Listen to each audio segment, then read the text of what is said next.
Après 12 heures de vol et 5 heures de voiture, nous voici enfin arrivés à Hakuba.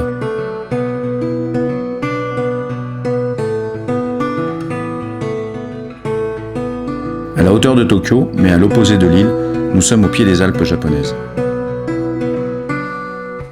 Nous sommes accueillis par Rob, un Australien qui vit au Japon depuis 20 ans et qui possède une maison typiquement japonaise. Nos lits, les futons japonais, sont posés à même le sol, sur la paille de riz qui compose le tatami.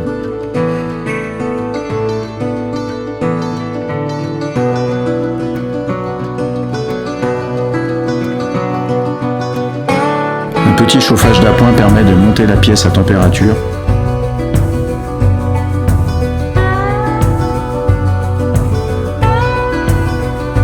Lundi matin, nous attaquons sous un superbe soleil.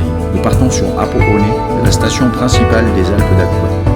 Il n'a pas neigé depuis 5 jours, mais à 1 heure de randonnée, nous trouvons une face restée vierge et froide.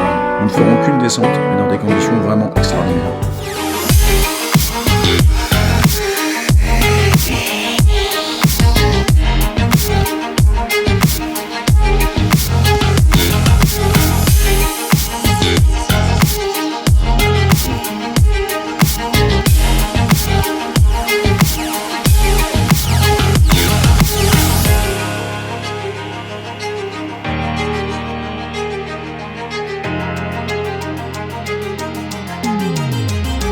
Le retour nous ramène de l'autre côté de la vallée. Nous retrouverons notre voiture après une bonne heure de marche.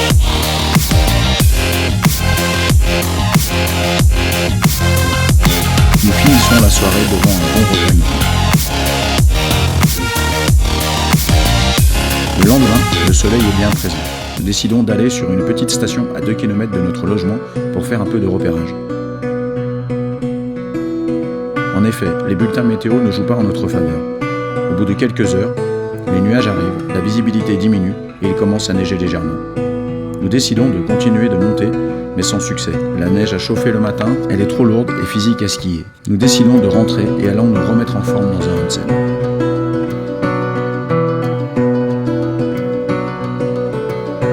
La météo de mercredi est vraiment compliquée. Neige, vent, peu de visibilité. Nous décidons de faire une journée off et de nous immerger dans la culture locale, temples, macaques, repos.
Jeudi matin, nous retournons à Hapo One pour aller chercher quelques pentes de poudreuse sous le soleil. Mais le vent en a décidé autrement. Le haut de la station est fermé, donc l'accès est impossible. Retour dans la voiture pour aller découvrir la station de Cortina. Abrité du vent, mais sous le soleil, nous décidons d'aller sur le premier sommet pour chercher quelques pentes fraîchement enneigées. C'est le soleil qui va être contre nous. La neige devient rapidement lourde.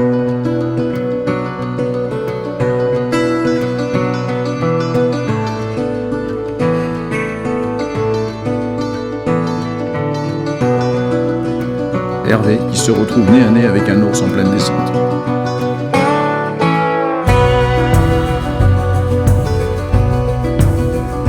À peine arrivé à l'auberge, la neige se remet à tomber fortement. Il a neigé fort toute la nuit. Nous décidons de retourner sur Cortina. À peine arrivé, un balai de fraiseuses géantes et de chasse-neige s'occupe de balayer le parking.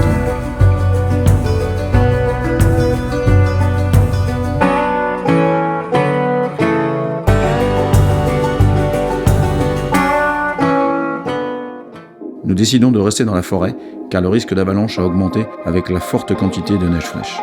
Ce fut la deuxième belle journée depuis le début du séjour.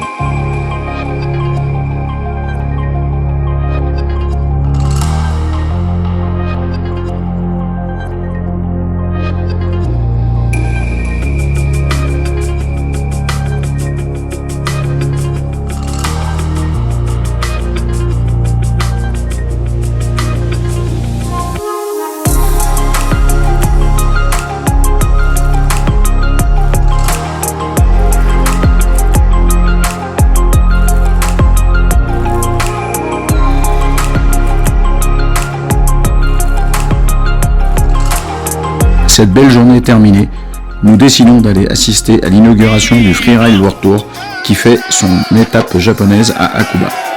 Une inauguration faite dans la pure tradition japonaise.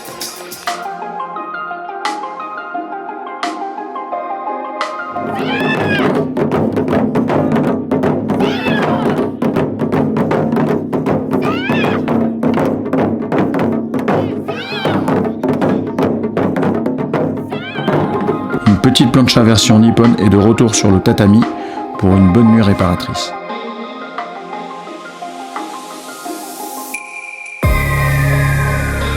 Samedi, le soleil est bien présent, mais le vent bloque toujours l'accès à Apo One.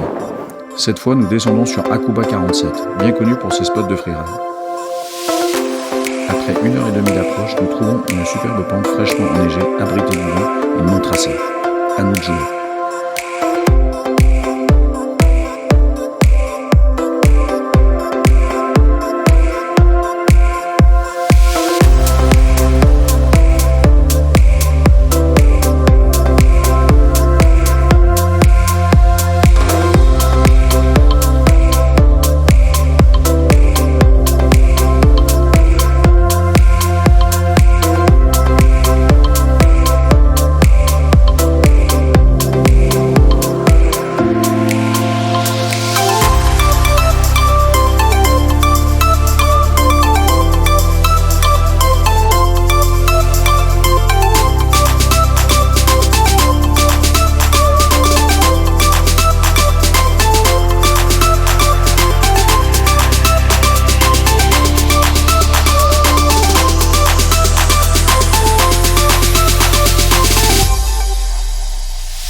Il nous faut à nouveau contourner la vallée pour retrouver notre véhicule.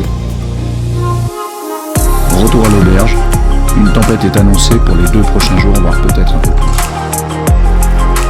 La poudreuse tant espérée va-t-elle enfin arriver ?